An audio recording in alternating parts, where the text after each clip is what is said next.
ne tue pas ta bénédiction. Ne tue pas ta bénédiction.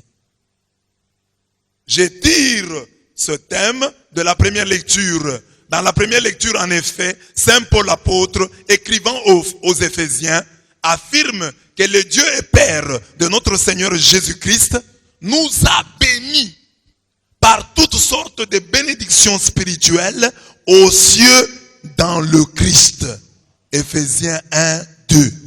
Dieu nous a bénis par toutes sortes de bénédictions spirituelles aux cieux dans le Christ.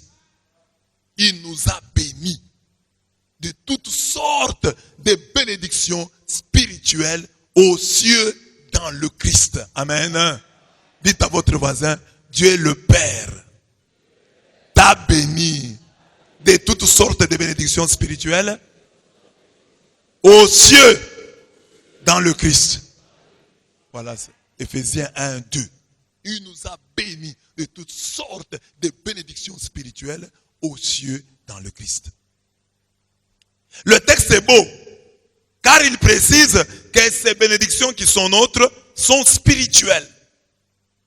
Ce sont donc les bénédictions spirituelles qui sont le fondement des bénédictions matérielles. C'est parce qu'il nous a bénis spirituellement que nous pouvons espérer recevoir des bénédictions matérielles. Les bénédictions fondamentales sont spirituelles.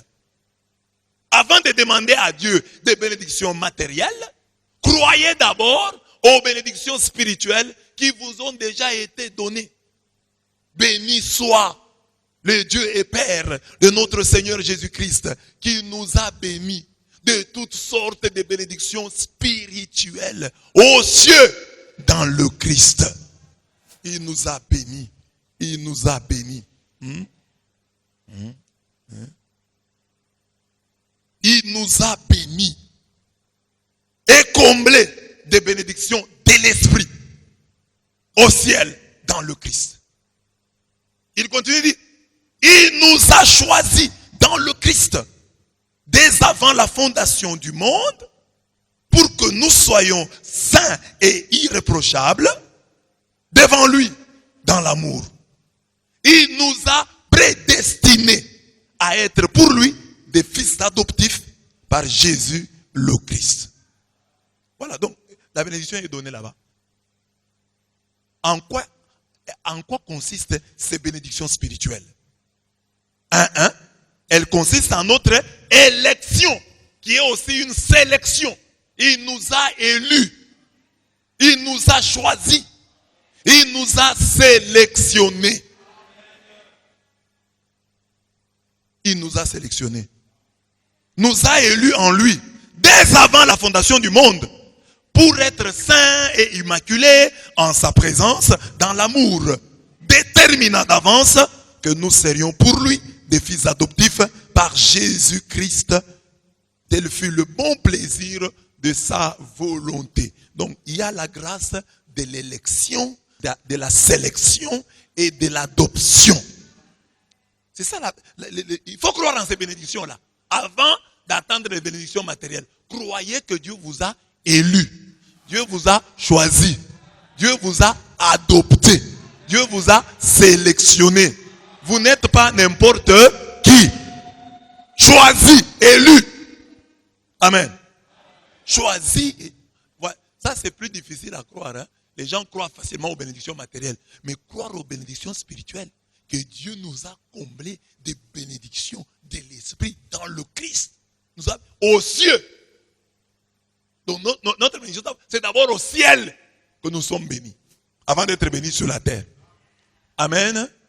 Il nous a comblés de bénédictions spirituelles. Ici, on explique ces bénédictions. C'est l'élection, la sélection, l'adoption. C'est ça, bénédiction spirituelle. Est-ce que vous y croyez? Un chrétien doit croire que la plus grande de toutes ces bénédictions, c'est son élection, sa sélection, son adoption. Cette élection, sélection, adoption est un grand pouvoir qui implique de grandes responsabilités. Donc, il ne faut pas dire, non, Dieu m'a élu, c'est tout. Non.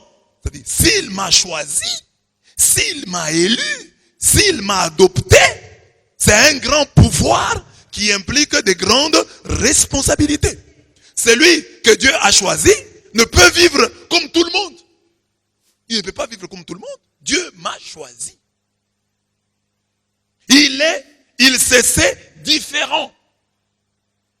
Il vit et marque cette différence.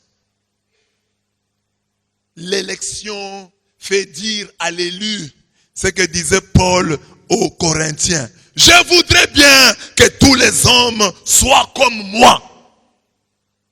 Mais chacun reçoit de Dieu un don particulier. L'un celui-ci, l'autre celui-là. 1 Corinthiens 7:7.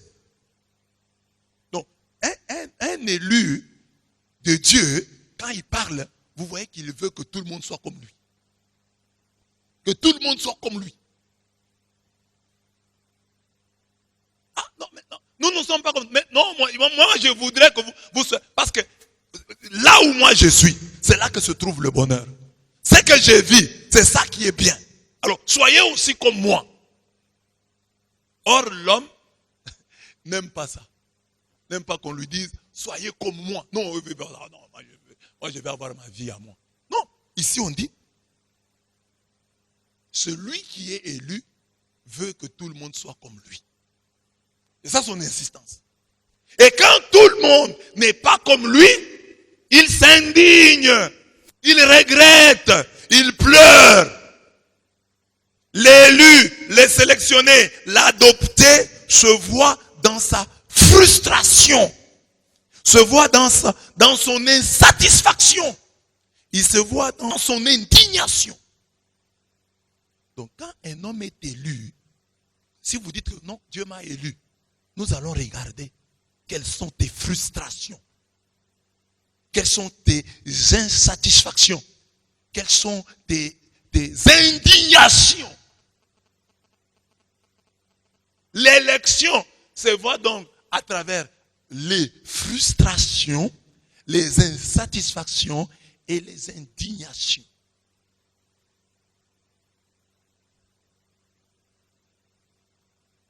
C'est ça. Quand quelqu'un dit, oh, je suis élu, aucune insatisfaction, aucune indignation, aucune frustration. Ou ces frustrations, ces indignations sont ailleurs. Il s'indigne du fait qu'on ne l'a pas salué. Ou il s'indigne du fait qu'on ne l'a pas, on lui a pas donné ceci ou cela. Non! Lui a d'autres indignations. Parce qu'il voudrait que tout le monde soit comme lui. Parce qu'il a trouvé que être comme je suis là, c'est ça. C'est ça même la vie. Il est convaincu. Alors écoutez, en faveur de tous ces élus, le Seigneur ordonne à son ange. Qu'est-ce qu'il dit? Fais une marque sur le front des hommes qui gémissent et se plaignent à cause de toutes les abominations qui se commettent au milieu d'elles. Voilà le signe de l'élu. Il gémit, il se plaint à cause de toutes les abominations qui se commettent au milieu de la communauté. Voilà un homme élu. Quand vous êtes élu, vous allez commencer à vous indigner. Vous allez commencer à vous plaindre de toutes les abominations qui se commettent là où vous êtes. Amen. Demandez à votre voisin, est-ce que toi tu t'indignes? Demandez à votre voisin, est-ce que toi tu t'indignes? Est-ce que toi tu t'indignes? Quand il y a quelque chose de mauvais qui se fait, comment vous vous sentez? Quand il y a un mal, comment vous vous sentez? Vous trouvez normal? C'est normal. Mais quand le mal se fait et que vous vous indignez, c'est un bon signe. C'est-à-dire, vous sentez que vous n'êtes pas dans votre élément devant le mal. Mais quand il y a un mal, vous le soutenez. C'est la preuve que vous n'êtes pas élu.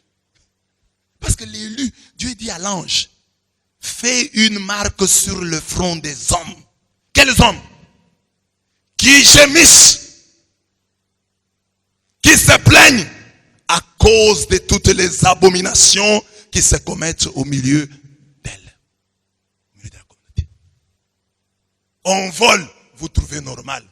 On triche, vous justifiez. Oh, les élèves de la 6e ont triché. Ah, ça fait quoi? Le pays est déjà mort. Oh, les inspecteurs sont corrompus. Ça fait quoi? C'est comme ça maintenant le Congo. Et parfois, il y a des gens qui ne perçoivent même pas le mal.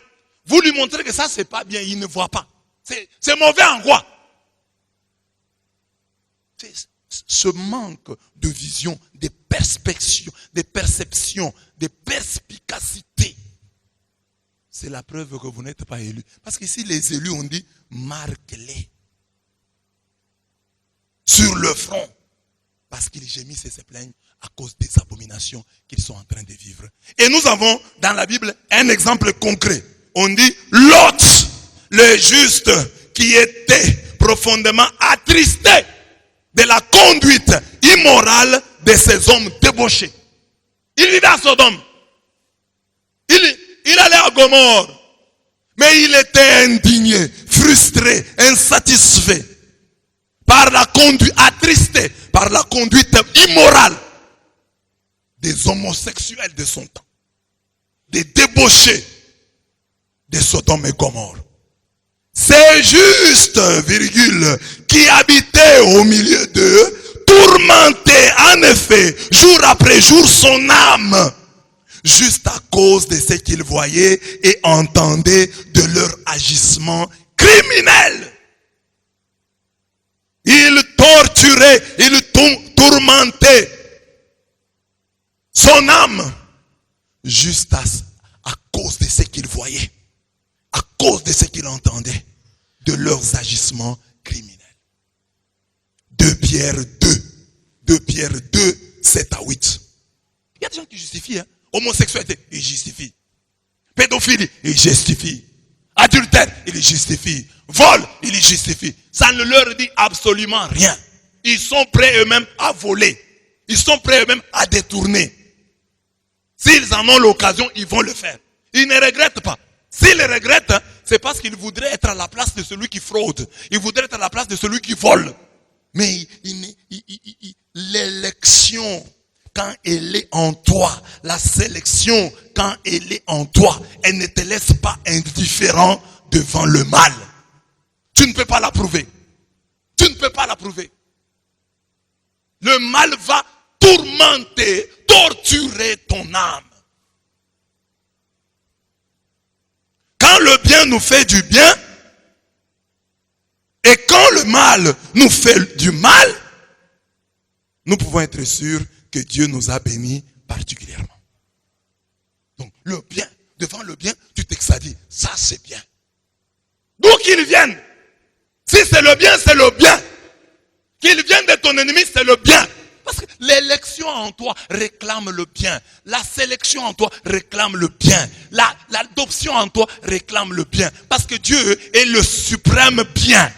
Alors, toi aussi, si Dieu est en toi, tu vas aimer le bien. Tu vas chercher le bien. Tu vas lutter pour le bien. Ce qu'il fait là, c'est bien. Même si il n'est pas de notre camp. Ce qu'il fait là, c'est bien. Même si c'est difficile. Mais ce qu'il dit là, c'est ça qu'il faut faire. C'est ça qu'il convient de faire. C'est bien. Mais nous en sommes incapables. Mais c'est bien. Parce que c'est l'élection en toi qui parle. La faiblesse peut être là. La fatigue peut être là. Mais le bien en toi, l'élection est plus forte, criera plus fort que ta faiblesse. Le bien en toi se réjouit du bien en dehors de toi. Si c'est bien, le bien est en toi. Ce bien qui est en toi, quand il voit le bien en dehors de toi, il se réjouit. Et l'élection ne peut pas se complaire dans le mal. Le mal, c'est le mal. Le bien, c'est le bien. Isaïe 5, verset 20. Quel malheur de voir ces gens qui déclarent bien ce qui est mal et mal ce qui est bien. Ils prétendent clair ce qui est sombre et sombre ce qui est clair. De ce qui est doux, ils font quelque chose d'amer. Et de ce qui est amer, quelque chose de doux. Isaïe 5, 20. Malheur à ceux qui appellent mal bien et bien mal. Qui ont inversé l'échelle des valeurs. Donc quand Dieu vous a choisi, quand vous avez été béni, béni spirituellement, vous allez sentir. Vous pouvez être pauvre. Mais si ce que j'ai dit ici ne vous est pas étranger, c'est que vous avez déjà été béni spirituellement dans les cieux, dans le Christ. Parce que vous dites, mais c'est comme M. l'abbé dit, c'est que je sens. Quand moi je vois le mal c'est le mal. Quand je vois le bien c'est le bien. Donc je suis déjà béni. Moi, je n'ai pas tendance à justifier le mal, même si c'est mon frère qui le fait. Donc Dieu m'a déjà béni parce que je n'ai pas cette tendance-là. Je suis capable aujourd'hui de dire, j'ai voté pour le président, mais ce qu'il fait là c'est mauvais. J'ai voté pour tel, mais ce qu'il fait là c'est mauvais. Ça c'est ma mère, mais ce qu'elle fait là c'est mauvais. Ça c'est mon père, mais ce qu'il fait là c'est mauvais. Même si je dois avoir toujours du respect envers lui. Mais quand il y a quelque chose de mauvais, je vais sentir l'élection en moi, la sélection en moi, l'adoption en moi va me montrer que ça c'est mal, ça c'est bien.